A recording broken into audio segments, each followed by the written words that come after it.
Okay. Are we recording? We're recording. My cat has given me so much trouble in this. Anyways, welcome to Macabre Manscape, the most ill-fitting titled YouTube channel relating to music. Nailed it. Today, on our show, I guess is what we'll call it, we're going to continue with the collection, going through A to Z. I'm going to do, hopefully, a bunch of these in a row, and release them periodically.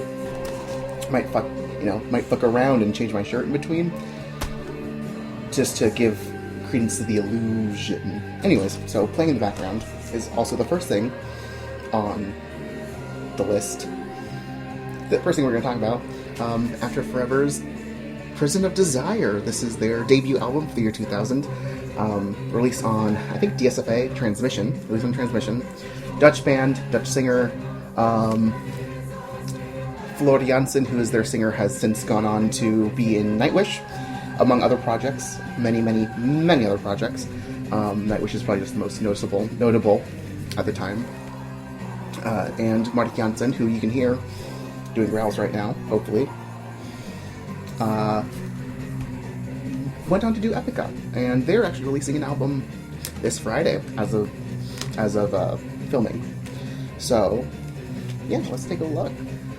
Beautiful stuff, Beauty and the Beast style, early 2000s, late 90s, really more associated with the late 90s, gothic metal, symphonic gothic.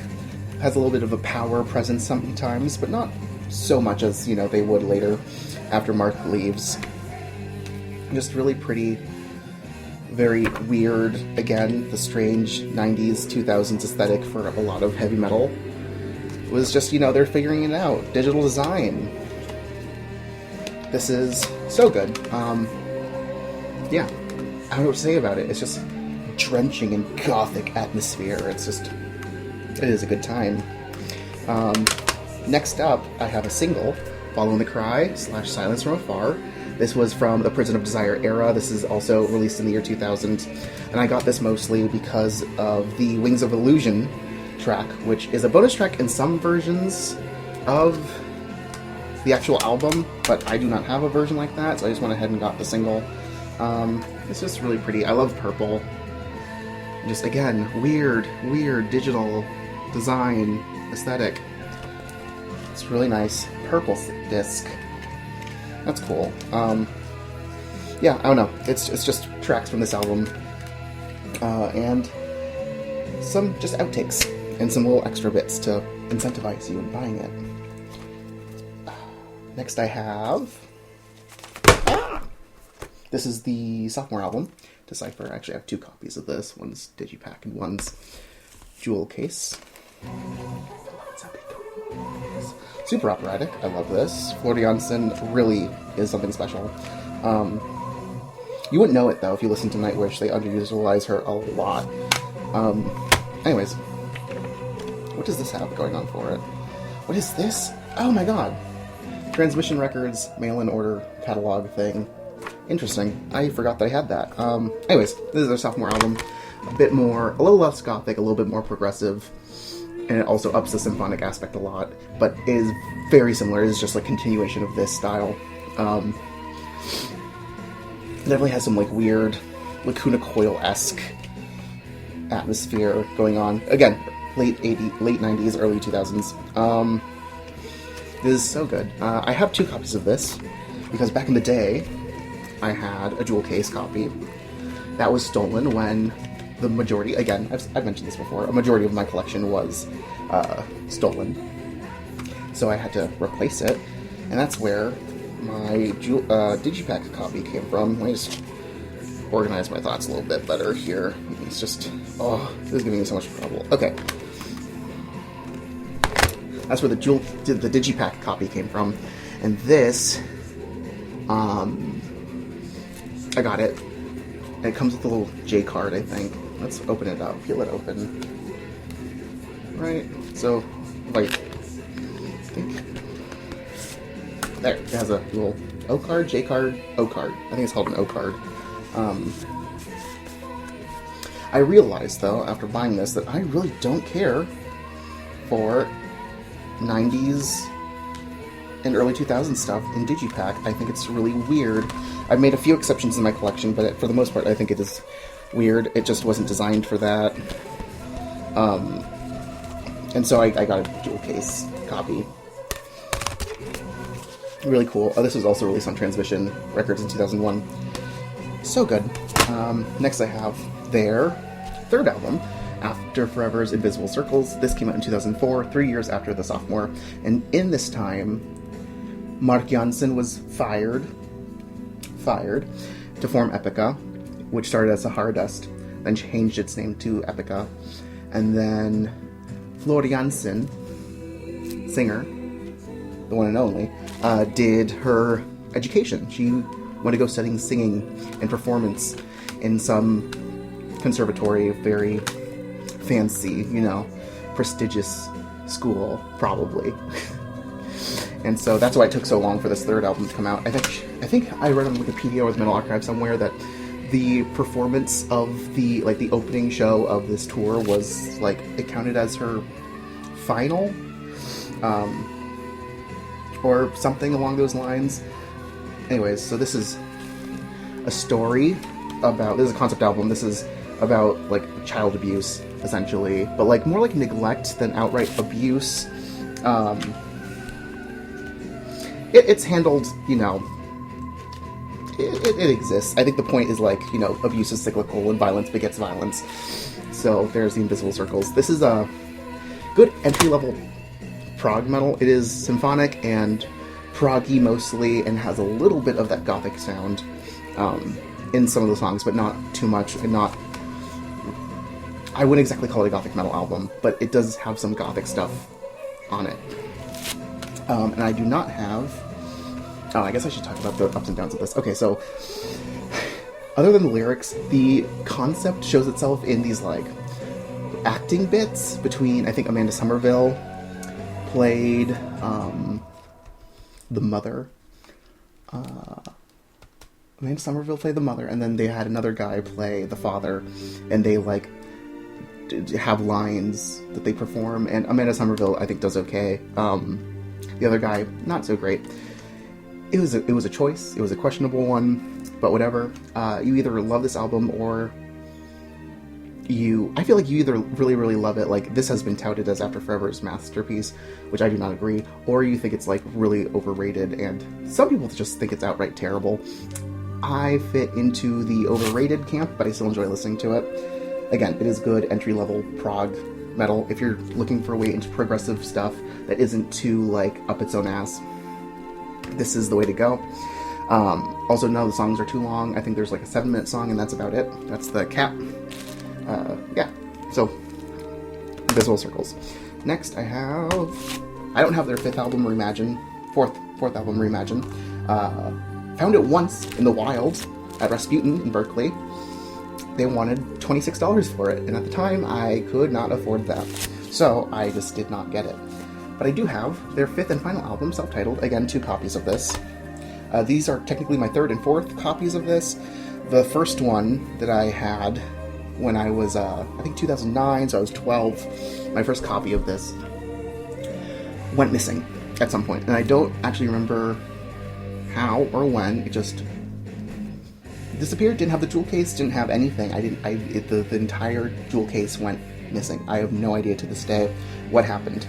So I bought a second one in 2013 when I got my first ever debit card and went on eBay, and back then you could buy a lot of this stuff for pretty fucking cheap. I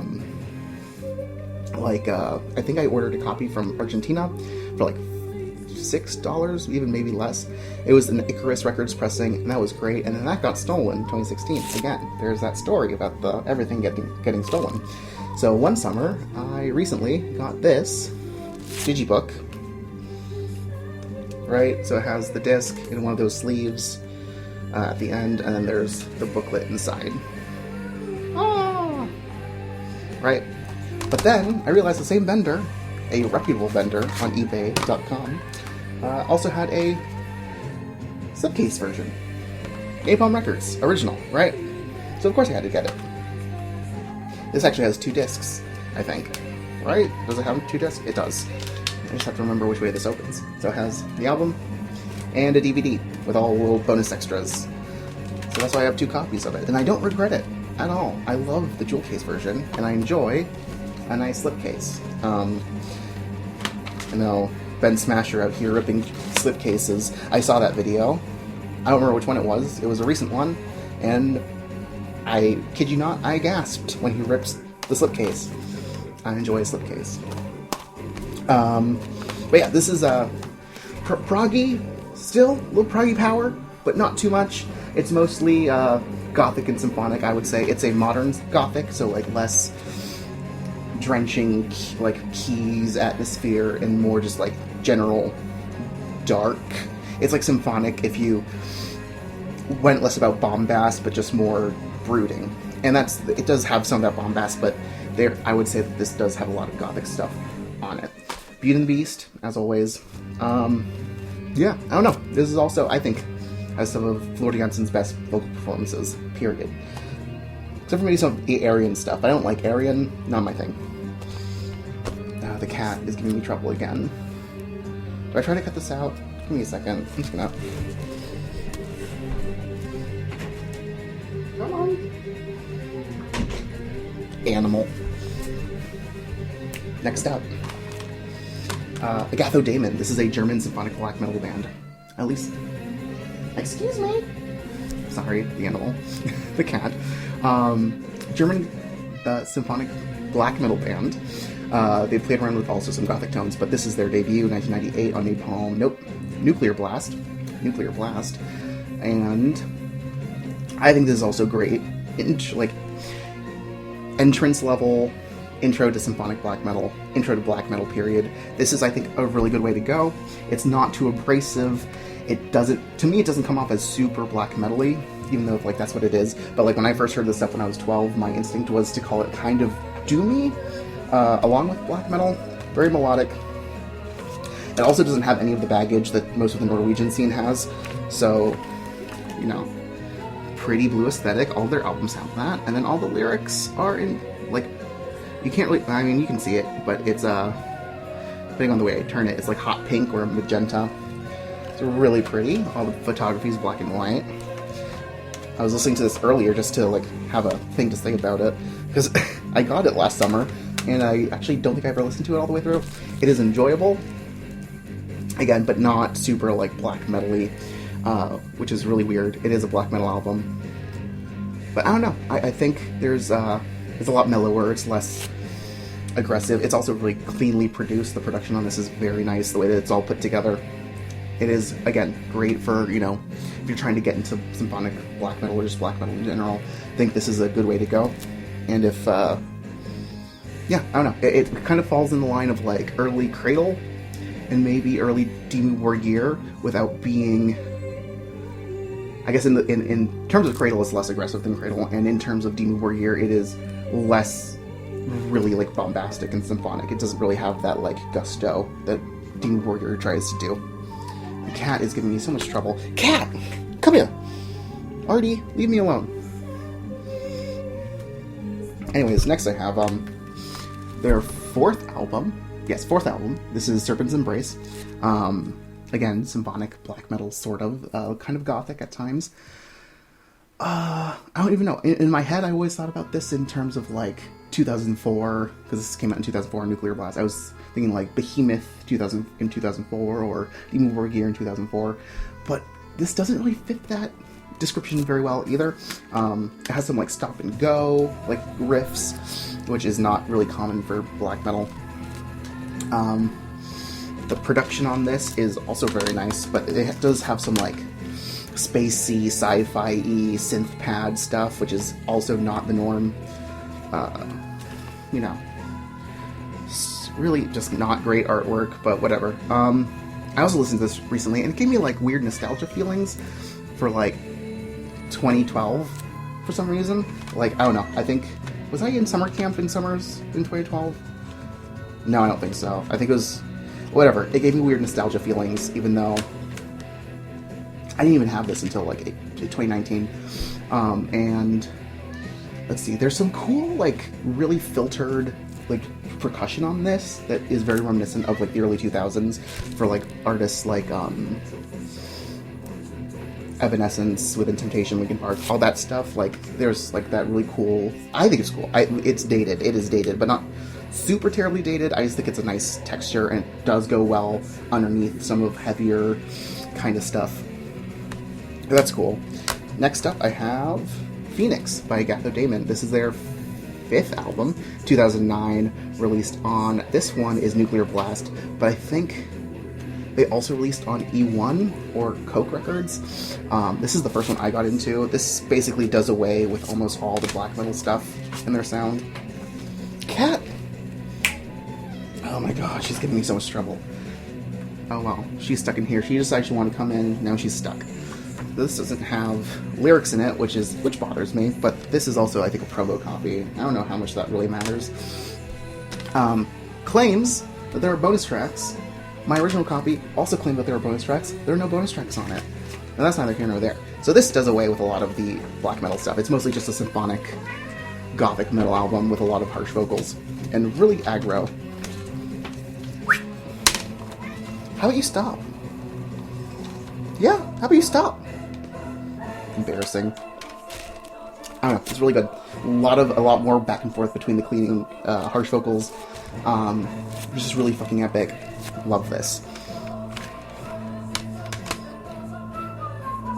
Okay, I'm sorry. Next I have Prisoners by The Agonist. Alyssa White Gluz, now of Arch Enemy. This was her band before. Melodic death metal, kind of metalcore-y, that like in between where they mesh. I guess people said that a lot of that sound comes from like At the Gates. I never really listened to At the Gates. I can never get into At the Gates, so I don't really know. That's what people claim. I don't know. There's a lot of almost proggy. I think people often describe this era of them as a little proggy, just because of how like out there it was. Not as chaotic as their second album, Lullabies for the Dormant Mind, which I do want to get. I haven't replaced my copies of their debut and sophomore album yet. Those are... I want to get those in Japanese editions, so I'm waiting. I am always waiting. But this is their third album. Came out in 2012 on Century Media. And this is the Japanese version as well. OPI strip. Bio thing, booklet with translations of lyrics, I think. And I got the Japanese version because bonus track, obviously. This is giving me trouble also. So just cool artwork, lyrics, really just dirty aesthetic. All those sketch marks. Love that. Okay, let's put this away really quick. I don't know, it's a lot of clean vocals, harsh vocals. Alyssa White Gluz was also like a favorite of mine. This band was one of my favorites from probably 2010 to 2014. It was about the timeline for me where I was all about this band. Loved it. Loved this band so much. And their recent stuff, I've listened to it, I've liked some of it. I'm just not too crazy about it. A lot of the songs are very samey to me. So, yeah, let me just take a sip. Nice coffee. God, it's a warm day in sunny California. Next I have Not Metal. This is alt rock, 90s. Alanis Morissette. I love Alanis Morissette. I don't know, it's Jagged Little Pills. I don't know what to tell you about it, other than it's like the most 90s alternative rock album ever. It's the most 90s album that ever 90s'd. Yeah.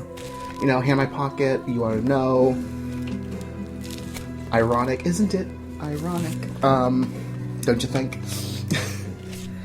I don't know, it's just really good stuff. Like, I love this album. It's so good. Cat. No. No. Come here. Come here. She is not coming. Okay, whatever. Moving on. Another Alanis Morissette album. This is Flavors of Entanglement. This is from 2008, I believe. Very different. This is less rock, even though the opener, super rocky, almost symphonic, kind of folky, progressive, but the rest of it is a lot more mellow, more electronic, not as much organic instrumentation, except for the orchestra on this. The orchestra on this sounds amazing. I don't know who did the arrangements, but whoever they were, they did a great job. The string arrangements on this are fucking insane. Yeah, I don't know. Alternative, electronic rock. It's just really good songwriting. It's also really, like, emotionally potent. So yeah, that's Libris Entanglement. That actually might be my favorite Alanis Morissette album. I want more, just don't have it yet. You know, stuff. Reasons. Next I have a band that I love, but they are very little known. This is Amaran. This is their 2001 promo copy. I actually found this for sale by an American vendor. I think they're American. CDR. I don't know. It's just, it's their promo. I got it because I'm a completionist like that. And also, this is just a little, like, thing, like, I don't know. I thought it was interesting. Like a little gem, a nugget. I care about this band, so I got it. And they did, this is their debut album, A World Depraved. This is, so they're a Swedish band, and people often describe them, okay, let me back up. They've been described as anything from progressive power, gothic, melodic death with clean female vocals, thrash, melodic thrash. They've been labeled as everything under the sun, and no one's ever really been able to pigeonhole them. I think, like, melodic death metal with clean vocals is probably the closest thing you'll get to an accurate genre description. It is really heavy, really thrashy, kind of proggy, just because it's so fucking weird. It's just, I don't know, it's really cool. This stuff was released in Listenable Records, French label, Swedish band. They sound super Swedish. I honestly, like, honest to God, I think maybe early In Flames and stuff like that is, like, the most similar stuff that you'll find to this band. Maybe Echoes of Eternity, that kind of, like genre-bending progressive metal, where it's just kind of, like, dry and really heavy, but also, like, the vocal approach is really clean. I don't know. But I love that. Love this band, and this is their sophomore album. They broke up the year after this came out. This is the Japanese edition, which actually came out December 2003 on Avalon. Has bonus tracks. This is a Pristine Bondage. So fucking cool. I love this album. This is what I call a Grail. Especially the Japanese edition with the 2 bonus tracks. I was obsessed with this band for a long time. Let's just, first of all, pink disc. Very cool. I wonder if I kept the OBI strip for this one. I did. OBI strip, bio, and lyrics.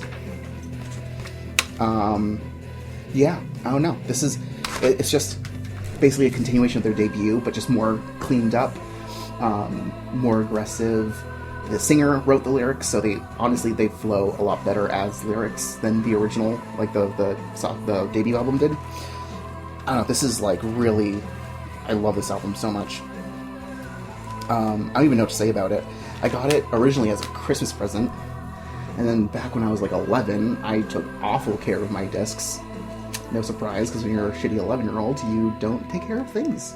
And so I bought a replacement copy that was this. Actually, it was a Japanese press, and then again, collection stolen.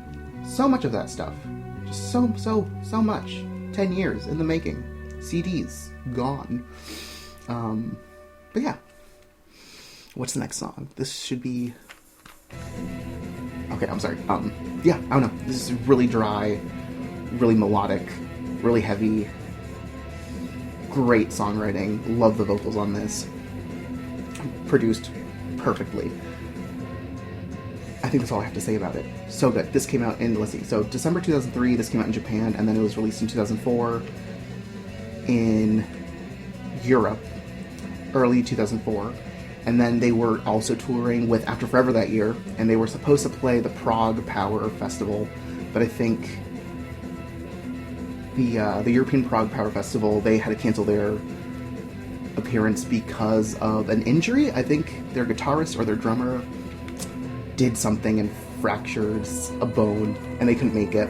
And I remember, because for a while, again, I was obsessed with this band, so I literally went on Google. I think I was like 14, 13 at this point. Went to Google, put in, Amaran, Swedish band, whatever, metal band, and I went through Google search result pages, like 17 pages back. I found really obscure interviews, and shit like that. Like, I went deep. I went through the entire website history. It was a lot. But yeah, so that's Amaran for Scene Bondage.